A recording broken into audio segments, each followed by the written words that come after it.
Howdy ho, everyone. How you doing? This is Sharon Combs with UCDI Leadership, a subsidiary of Do Something Daily LLC, and this is Knowledge or Nonsense, where we just have a nuts and bolts discussion about something. If it makes sense, if it doesn't make sense, it's for the sterilization public as well as the general public. And we're just going to jump right in. We're continuing our Leading Within Crisis.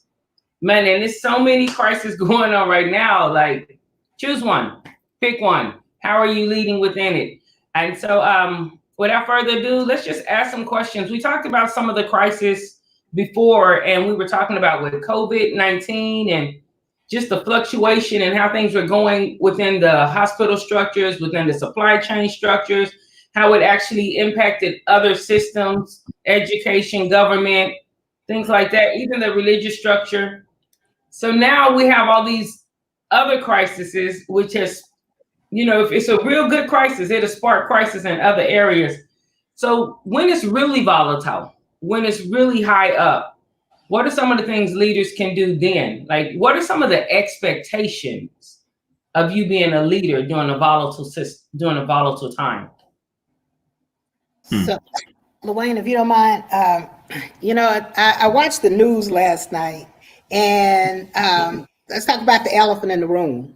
So we're looking at different states all over the United States that are protesting because of a situation that is unpleasant for many to talk about. And I say the things that happen, just like this pandemic with coronavirus, it happens outside of the workplace, but it comes into the workplace, whether we want to accept that or not. And so I would say, as leaders, with what's going on right now with the protesting, that's going to come in the workplace. It just is, because people bring their feelings into the workplace. And so I encourage you as a leader to encourage employees to limit those conversations to outside of the work area, so they can be productive. But don't try to tell someone how to feel. If you have someone that's in the department and you can see that they're upset about whatever the situation is, bring them in your office and hear them out. Don't tell them how they should feel, but hear them out. And if they're struggling, then we have EAP. Maybe suggest that they go to EAP so they can discuss whatever their concerns are. But I definitely say don't ignore any situations. Don't project your feelings into their feelings, but put a lid on that as best you can by, like I said, bringing that employee in, letting them talk, so they aren't disruptive in the workplace. I totally agree. And to all of our healthcare leaders of different industries, please don't pretend that these our environmental factors will not impact your day-to-day interaction, because they will. And this is a good time for you to listen up, for you to learn, and for you to share this particular message. The American Medical Association's new president actually wrote a great article. Name of the article is Stop Police Brutality. And this is from the AMA. And in this article, she showed the scientific correlation between marginalized communities, health disparities, and over policing, and showed the impact on Black and brown communities as far as their health is concerned, as far as what was the correlation with these marginalized communities over policing and health, an increase in diabetes, an increase in hypertension, so many unhealthy factors. And this type of marginalization doesn't just start with police. It's in many standing structural institutions. One form of that marginalization that we have to be conscious of is access to jobs, access to healthcare, just access.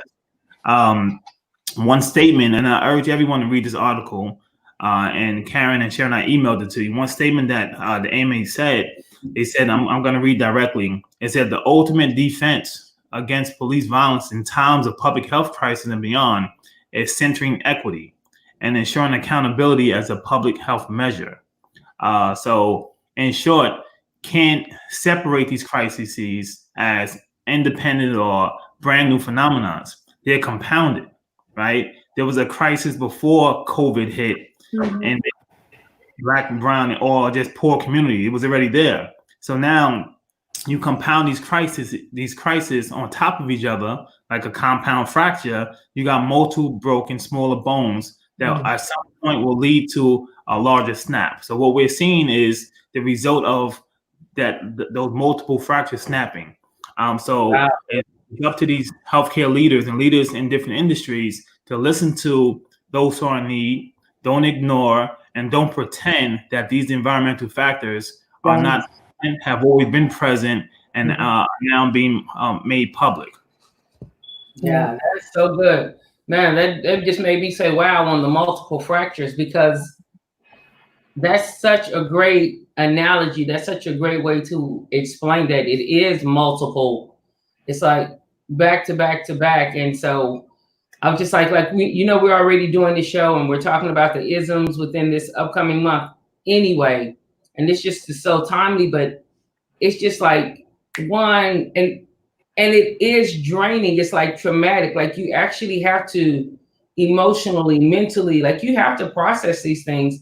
And for a lot of, I wanted to say a lot of my counterparts who maybe were not familiar with this is something that a lot of, and even within healthcare, we have a lot of leadership positions now that are more diverse, but within the workforce, there are a lot of people who are in leadership that don't know this is something your team may have to deal with some of these crises that's going on right now on a day-to-day basis, just coming to work on the subway, California, on the subway, the train station. And so they may have to deal with some of these things. And so how you lead is really important. I like to encourage people to speak up during a crisis, let it be known, take a side. Silence is always not, there's a time for silence and there's a time to say, one of the things we say in America, if you see something, say something. If you see something, say something. Silence is not always the best way. With that being said, I don't think this is the time for someone to have a conversation that you've never had before at the workplace. I don't think it would be wise for you to say, hey, let's go in the break room and let me just ask you all these questions and let me tell you how I feel. No, let's stay focused on what we're here to do, because they may not want to have that conversation with you. You're not human resources. You're not EAP.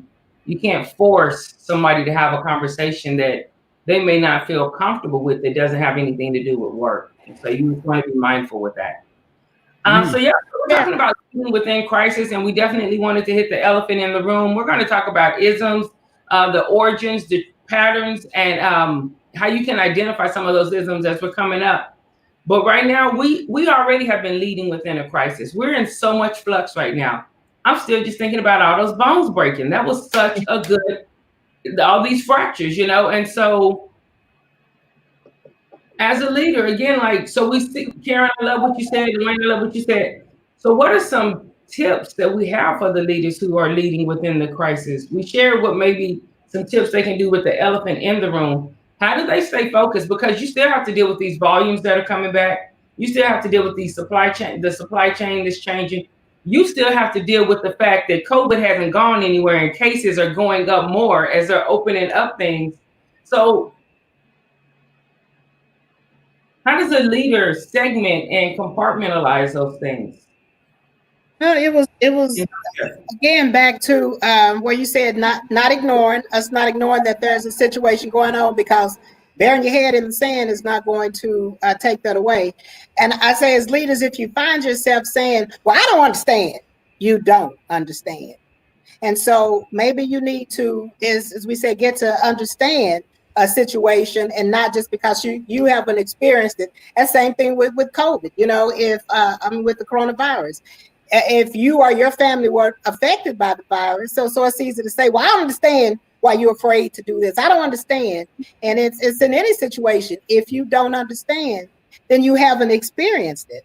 And even if you feel you've experienced it, maybe you haven't experienced it to the level of where someone else is. And so with trying to understand, being empathetic, not sympathetic, but being empathetic to whatever's going on at that moment with your employee, what's going on in the world around you, and still, you know, encouraging staff. Like I said, you address it.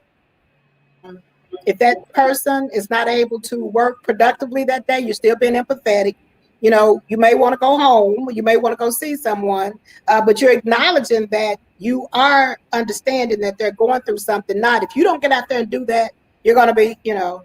But how do we get past this so we can take care of the patient? Because the bottom line is we have patients that came here to you know, to get a need addressed, get a need fixed, actually. So we need to address those problems so we can move forward to take care of our responsibilities are in our job day-to-day duties. Yeah, totally agree. You know, we cannot lead with aggression. You know, we can't lead with aggression. You have to lead with understanding. And you know, we work and live in communities that are multi-ethnic, multi-generational, multi-age groups, and there's no way that a mere textbook or one single train of thought is gonna show you how to address all of these groups. I remember I was having a conversation with a very good friend of mine who happens to be white, or some might say Caucasian or European descent. And we were talking about police stops. This is years ago, and I shared with him what I had to tell my son, right? How to address a police officer when it stops. So part of my message, and he shared what his was. So his was: police pulls over, he pulls over, gets his documents, and if he's in the wrong, takes a ticket, takes the hit. If not, then the police officer apologizes and then goes to the next day. My tale was just a little different, right? So my son, when the police pulls you over, you turn your car off, you turn on your cabin lights so it's fully illuminated. You take the keys out of your car and put them on top of the hood, right? Now, and we have to do all of that. Why? Well, there's just a different reality, you know, and it comes down to more than just race. Some of it comes down to classism. Some is just about poverty. You know, there's poor white families experiencing the same thing that poor black families are experiencing with access or a lack of access to different institutions. But the difference is, in those poor black families, it doesn't stop with just classism. You can be rich and black, man or woman, a suit on, a t-shirt, or hoodie, whatever. But as the great Reverend Martin Luther King said, your skin tone, right, can help set the tone. So we have to have these real conversations with our friends, you know, and our peers and colleagues. And that same conversation, you know, it was eye-opening, not to me, but to one of my good friends, as to why do we have to respond in that fashion. And I simply told them, you don't know your history. See, when I hear people separate American history from Black history, there's no separation. You know, this is our story. And until you know our story, you can begin to come from a place of comprehension and understanding. So I think it's about those conversations. There's gonna be some hard ones. There's always been hard conversations at our kitchen tables forever, right? But now this new type of conversation is gonna have to be had, because the same world that my 4 children are growing up in, you know, these are beautiful brown and Black children, your children also grow up in the same world. So this is we need a joint effort to fix this, because we're not going to be around in 50 years, 60 years. They have to deal with the mess that we're leaving them to deal with. So I think as leaders in our homes, we have to have those conversations. You have to be truthful. Like we said last week, don't sugarcoat it, because the world is not going to be so forgiving, you know? So you have to prepare them for multiple situations. And you know, Luane, again, what people don't understand, and that old saying, it don't mean anything to you till it means something to you. Right. Well, I mean, I have three younger brothers, and so I don't really know of any, you know, experiences that they had per se. one of my brothers a little hot-headed. So, but I know he's had a couple of situations, but it wasn't, anything that left us mourning.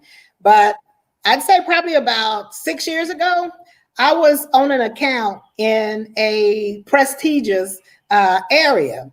And I remember, and I owned a company. I mean, I'm the owner of a company, and I'm up here, working. I had a business meeting the next day in Ohio, and I was at this hospital till 7 o'clock that night. I get back to the apartment where I was staying in, and I said, well, I'm gonna go work out before I go to bed to get ready to go tomorrow. So it was cool, and I put a hoodie on. When you had said, doesn't matter, age, race, whatever. I mean, Yes. So I put a hoodie on because it's cool outside. I'm getting ready to run over to the facility center, which was across the courtyard. And this bright light was in my face. And I thought, boy, that light is bright. Didn't think any more about it till I continued to jog a little bit and halt right there, stop right there, And I'm like, oh my God, what's going on? Realized I'm the only person out there. This is a police car. So, I take the hoodie off my head like, I'm a woman, silly me. I'm a Black woman, and so I was like, why are you? And he was putting his hand up. I don't know if you can see my hand, putting his hand up, telling me to be quiet. And then he goes, I've apprehended the suspect. I'm suspect. And I'm like, what are you talking about? And he was like, ma'am, you need to be quiet. And this was like right after Oscar Grant was killed on the BART station, killed at the BART station. And I'm looking and there's no one out there but me and him. And I'm thinking, this is how people get killed. So I'm saying, Karen, you need to be quiet. By that time, he's looking like over my shoulder. And so what is he looking at? I turn around, it's 2 police officers behind me. And I'm like, really? And I said, why are y'all stopping me? And so I, like a fool, I reach in, ignorance. I reach inside of my little pouch to pull out my keys because the question was, why are you here? Why are you in this neighborhood? Well, I'm pulling out my keys to show you that I'm staying in one of these apartments over here. But because I reached in there, then it was click, click, click, guns, and my heart is just racing. Never been in a situation like this. I mean, even to get pulled over for a ticket, my heart would race in the past. I'd say ticket to get over, pull over for whatever. But I mean, that was the worst experience and the biggest fear in my life because all I thought for a split second is I die out here. What is it gonna read? Woman gets shot for resisting police or whatever. And I'm trying to figure out why you stopping me. I had a water bottle in one hand, a towel in one hand. Surely, I'm not out here trying to do something, any harm to anyone. And finally, after about what seemed like 5 hours, it was probably about a good 15 minutes, they finally let me go because I kept saying, can you tell me why you're stopping me? One of them did say, I look like that suspect that had been breaking into cars. Really? So, I mean, I couldn't work out. I went ahead and went to the facility center, but I called my sister to help calm me down so I could walk back and had her on the phone for me to walk back to the apartment. But that was the worst experience. So I say, and when I did finally go back to the hospital and I was talking to the C-suite about my experience, they laughed and said, oh, I guess that's jargon while Black. I saw no humor in that. So I say, don't try to come up with what you think is cool to let somebody know, oh, I understand your pain. You don't. So just listen. Yeah. So, I digressed a little bit, but no, I'm glad you did it though, because this is the elephant in the room, and we're still leading during crisis because the C-suite, those are the leaders at that facility. And so that tone filters down. That filters down. It's a joke. It's dismissive. Maybe because they were uncomfortable. I don't know what it was. Maybe they're just not serious to them. I believe. So that filters down. That's part of leadership. Out of all the things a leader could say during that moment, that's the best thing that they came up with. And so, again, that's leading within a crisis because that sets the tone. And you're like, that's funny, but it's not funny. You know what I'm saying? Like I'm telling you about my traumatic experience, something that's life-changing for me. I fear for my life. This is wrong. This is wrong. And the wrongness that was done to me is somehow funny to you. And so we want to be mindful of that because Also within the healthcare facility, and we're going to play a commercial and we're going to come back. When we come back, we're going to talk about disparities. And I don't want us to just stay on the disparities on the outside of the facility, because right now, as a leader, when things are very heightened, our eyes are looking for disparities. Mm-hmm. And so even within your workplace, you know, if not being funny, but if I want to say Karen, but people are using their name in the wrong way right now. And your name is Karen too. They should have let you, let me hush.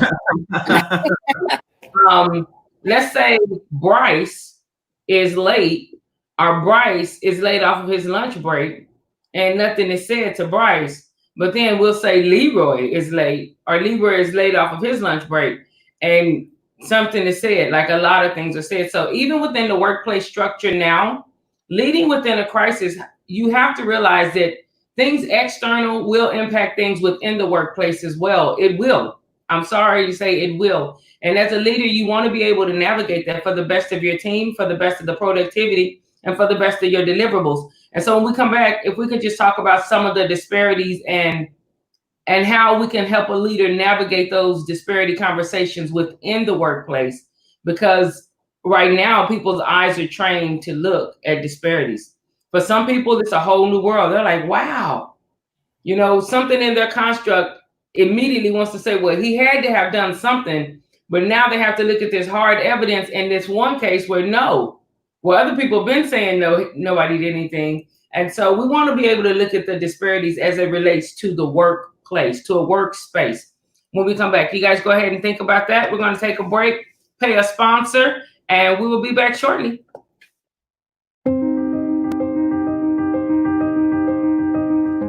Lost time is never found again.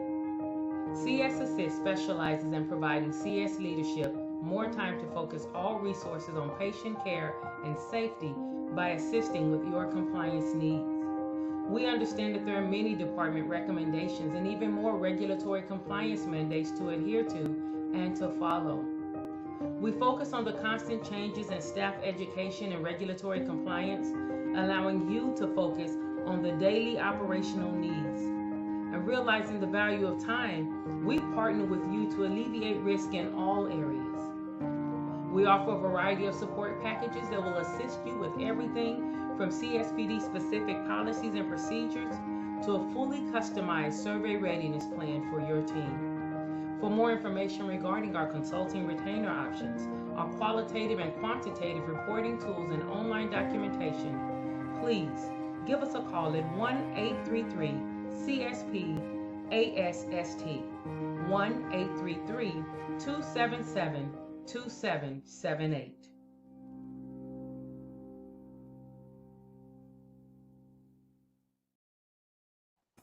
All right, guys, we're back. I do want to thank CS Assist and SIPS Consults, the sponsors of Knowledge or Nonsense, for allowing us to have this platform. If you're interested in sponsoring, please reach out to Knowledge or Nonsense at info@ucdileadership.com. We were talking about the disparities. What are some ways that leadership within the workplace can help individuals, I want to say tell mid-management? What are some tools to help mid-management leadership navigate disparities, especially during a heightened time? Well, I think, team, it's the same way you will manage during times of normalization when it's not heightened. You have to lead from a place of equality and equity. So what does that mean? Many mixed institutions, where minorities may make up the majority of the task force for certain departments. You may see a cultural diversity committee put on, and they begin to acknowledge some of the more popular holidays. What are we going to do for Black History Month, right? Or what are we going to do for Cinco de Mayo? Whatever that cultural holiday is, you have to do more. Have conversations with your teams. Get to know folks. You have to take the conversation just outside of only race, right? To the bigger construct of what we're dealing with. We have so much more in common than we have that's not in common. No, everyone wants, well, most people want a healthy planet, right? Most people want their children to go to a school or daycare that's safe, right? So some of those common connective items we have to be able to work on. If your department or your facility, if you're clearly seeing a difference in approach between two individuals because of age, because of skill set or race, then that's a problem. That has not, that has something to do with those policies and procedures that facility has put in place, and that leader. I would say that likely is a poor leader. A good leader has to include everyone. It has to be universal messaging. It can't be a message for instance, first shift, and something totally different for third shift, because third shift may be all your newbies. But we do have to have those hard conversations. And Karen, what was interesting about your story is what I tell friends, and Matilda, this is interesting for you to share with your folks too. When you call just police on Black and brown people, that should be a crime, right? Because that, to your story, that whole situation could have turned to something totally avoided. We just had that case in New York City. The gentleman asked the young lady to follow the rules and put your dog on a leash, etc. She got caught calling the cops, and people went, why are we overreacting? Are we blind to see what happens when you call? If this officer is having a bad day, right? If this officer comes from a training module from the 1940s that was passed down, yeah, it can turn out real ugly. So we have to have these hard conversations. Don't sugarcoat it, because in the end, at the end, we're all impacted by what we're impacted by. So let's have the conversations. People need a show like this, Sharon, to be able to have real talk, right? That's what we promised them. Yes, real talk. Real talk. Have those conversations. Don't assume that the person you work with for 20 years fully understands what it means, right? They're just like, I don't want to digress too far. There's different levels of poverty, right? Different degrees of poverty, right? You ask my children about poverty. Oh, I can't get the new pair of sneakers I want for Christmas. I asked one of my Haitian friends who grew up in Haiti about poverty when they couldn't get shoes, right? Yeah. A little different, a little different. So we have to understand the world we live in, and this beautiful country is made up because of multiple ethnicities, multiple upbringings, but we have to lead with compassion, and compassion is strength.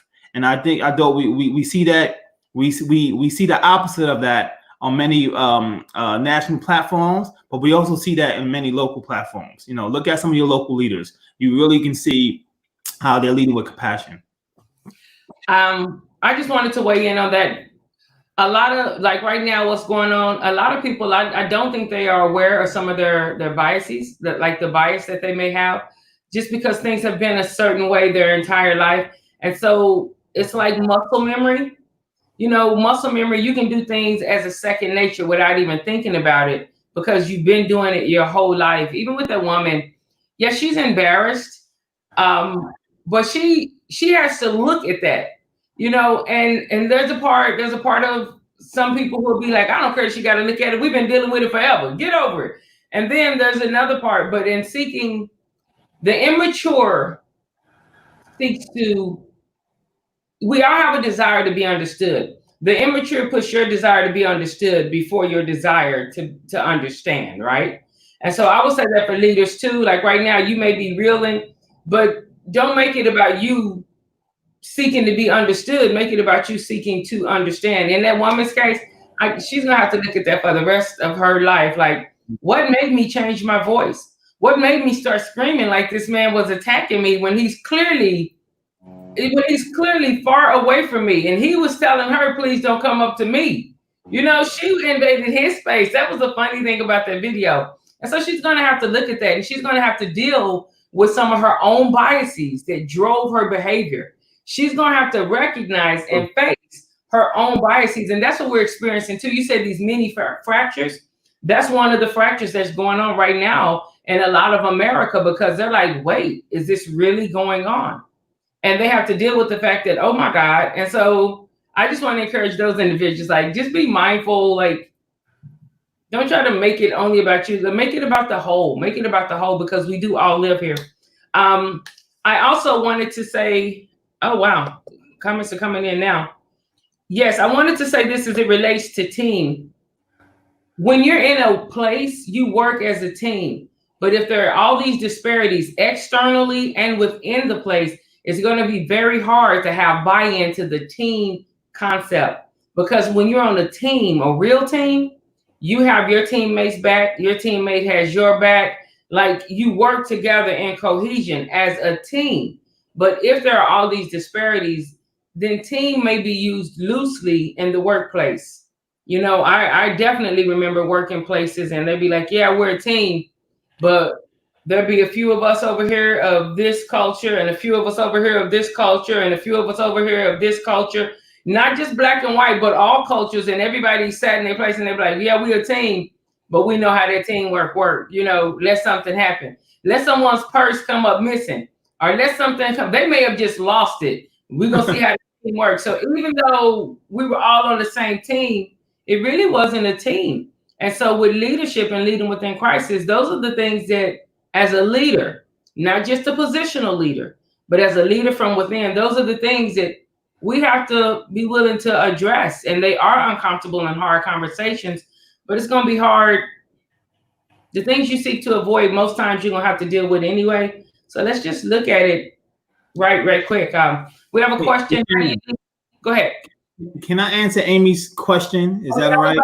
Yes. Good. Can I read the question first? Please read it. How do you lead a staff well and with empathy when you are aware of the wide fissures in belief, awareness through social media or other avenues, especially as it relates to the teamwork needed to continue productivity? Hey, Amy. Let's so that we're just crystal clear. Some staff members will try to weaponize social media, right? You may see that weaponization of social media in their day-to-day productivity. Some of those same staff members were lazy before social media. Yep. They'll be lazy during social media, so don't get caught in that trap. And they'll be lazy after social media. They'll be lazy after social media. We have to still hold people accountable for the task they were hired to do. And you should always lead with empathy. You shouldn't turn on the empathetic button because of widespread drama. It should always be there. Some of the best leaders have to be able to balance the emotional train. Know the difference between aggression and assertion, right? Know the difference between empathy and sympathy. As long as you continue to show your team that you have their back, they'll go to the ends of the world for you and back. But it starts with you. And I like to use the term a lot, continue to model the way. And as long as it's just like when Joint Commissions come to your hospital, right? We used to joke when I was a technician that some, when Joint Commissions coming through because you smell fresh paint and see balloons, right? Well, at hospitals, you will always smell fresh paint and see balloons. So you're never caught off guard. So model the way, find your way, and continue to advance.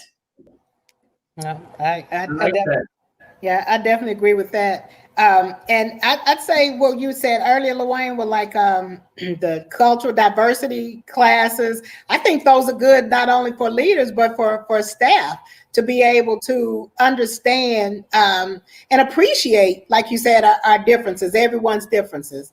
I think that opens eyes up for some, because again, that I didn't know, and I understand a little better. Not that should weigh into how you that you go from one extreme to the other, but knowledge is powerful. So understand and appreciate the differences, and as a leader, again, like LaWayne said, with the empathy piece of it, you're empathetic to whatever's going on, but you still need to keep staff moving to do the job, because it's a job, the reason that they're there, and so you just just be in tune. Go out, like I would say, like I say, when I first start my day, I'm going to each and every person. Good morning, so-and-so, how are you? Good afternoon, whatever the case is, how are you? And so I know how their personalities are. And so at any given time when it's, I'm okay, well, you don't sound okay. What's going on? Let's talk about it. Because that's what you want to do. You want to build that trust with them that when you are having an off day, to allow them that opportunity to discuss it, because you need to let them get that out so they can continue with why they're there. And even to help with whatever healing processes, you need to send them, like I said, somewhere for a healing process, at least to get that started. Yeah. Right. Yeah. We have a hot seat, the hot seat question. We're going to do one more, this is like a 40-second commercial that we're going to do. But the hot seat question, whose responsibility is it for the training and the cultural, and in what measure, what percentage? So at different levels, whose responsibility is it to bring this education, these trainings, as far as provide them, pay for them, and in what measure? So you can answer that however you want. It can be not exhaustive, or it can be exhaustive. However you want to say it. When we come back, we're gonna we're just gonna ask that question. Oh wow, they're coming in. Amy said thanks. I'm gonna put it up there for you guys. Wow, that's amazing.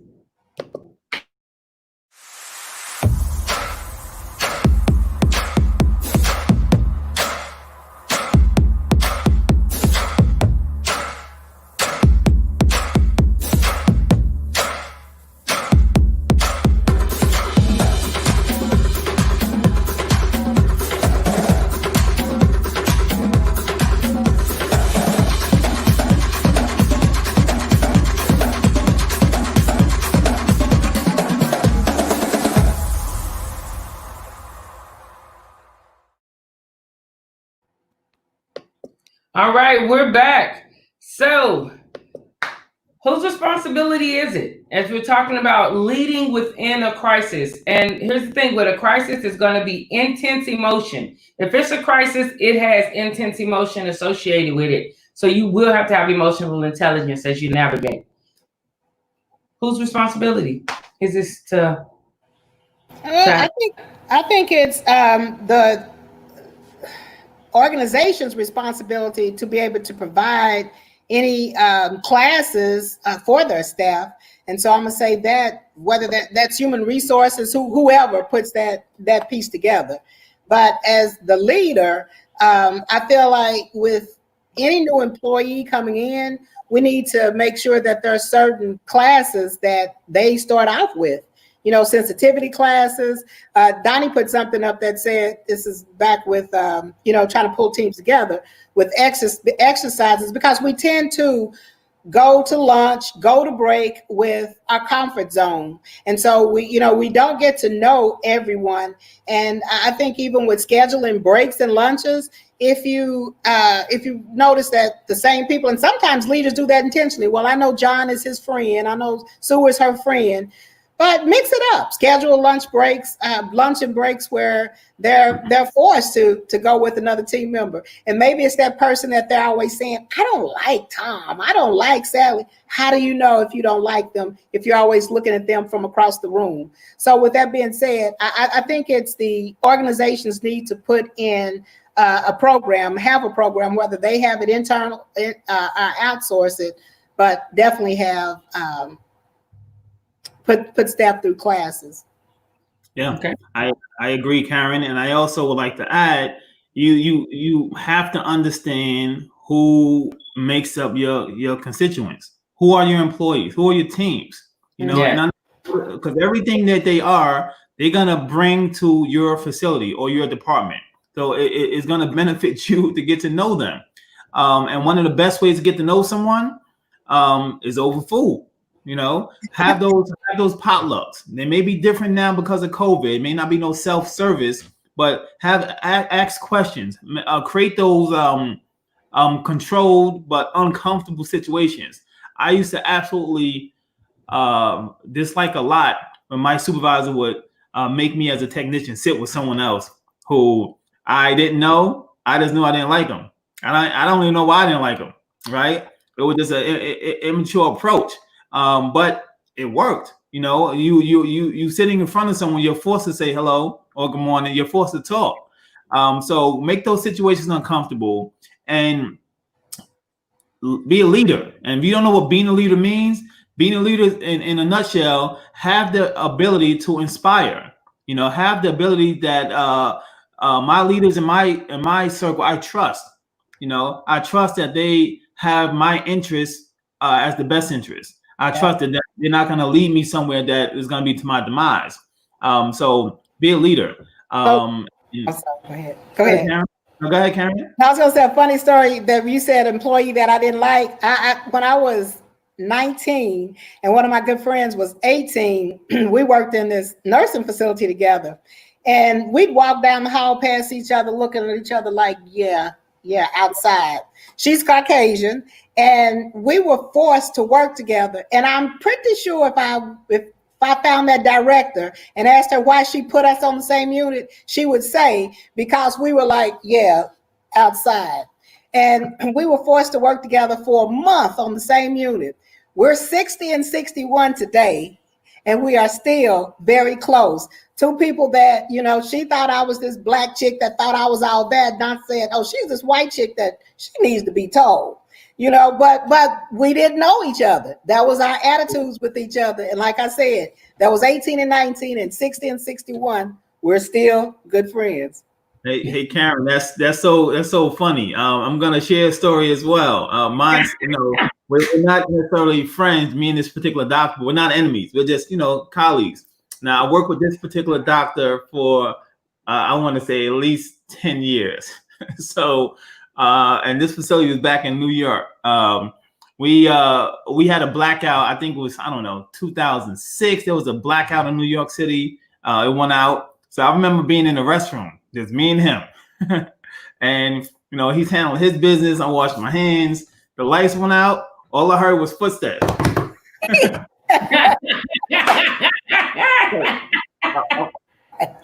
All I heard was footsteps.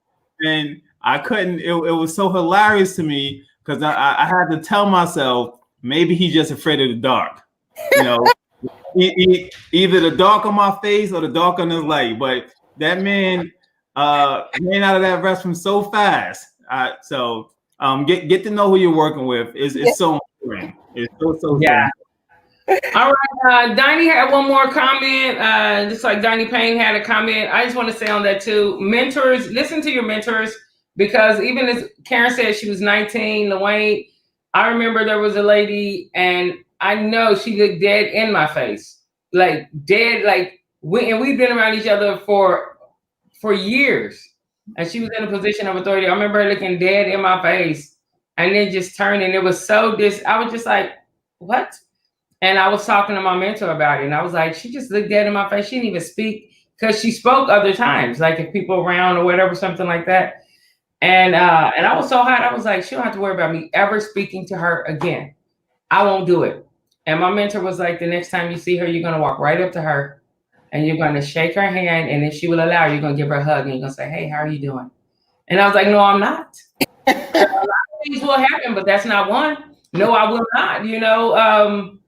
I have no need of her speaking, just I'm not in my feelings. Right. Heightened emotions.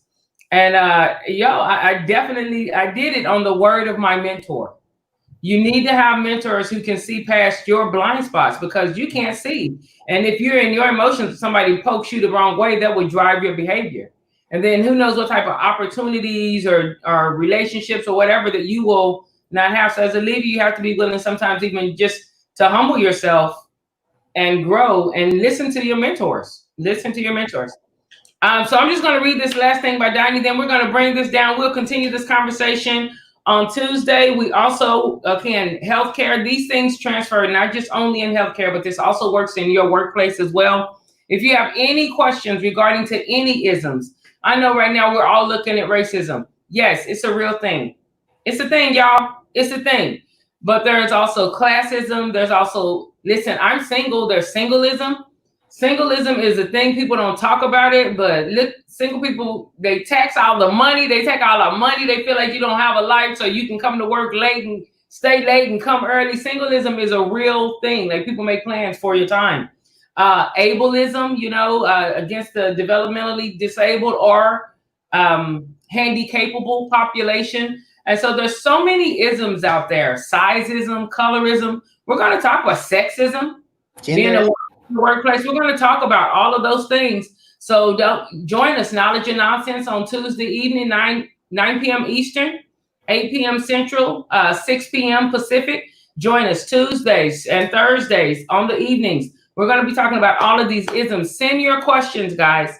Send your questions in. There may be some questions you don't want to ask here with your name attached to it, but send your questions. Send your questions. If you feel like somebody's making a big deal of something that shouldn't be a big deal, send it in. Let's discuss it so that we can open these things up and we can grow as a community, as a country, as an organization. We're going to grow with it. Matilda says, thank you. Rio says, thank you all today. Donnie says, a leader needs to take the initiative to identify what is needed to create a successful team and implement it.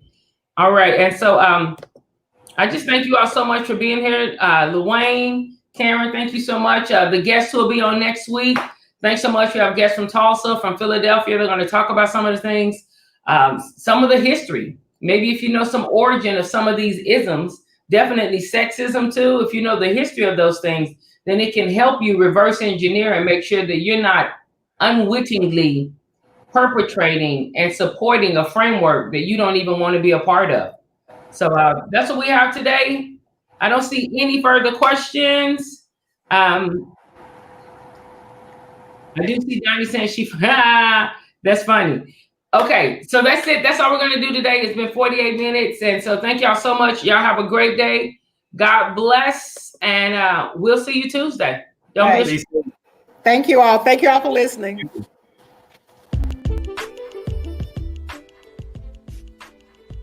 Knowledge or Nonsense is a nuts and bolts discussion of information that serves not only the sterilization audience, but the general public as well. We navigate through and transition out of wrong thought processes and myths, especially as it relates to the COVID-19 pandemic.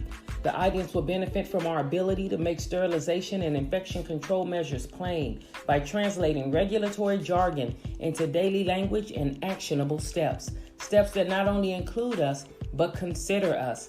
The same for the community. There are things that are including us but don't consider us, and so we're going to look at it. We're going to vet. Where did you hear it from? Who said it? Is it sound? Does it make sense? Is it knowledge or is it nonsense? Here we are. We are our own voice. You matter, I matter, we matter, and we're better together. Join us on Knowledge or Not.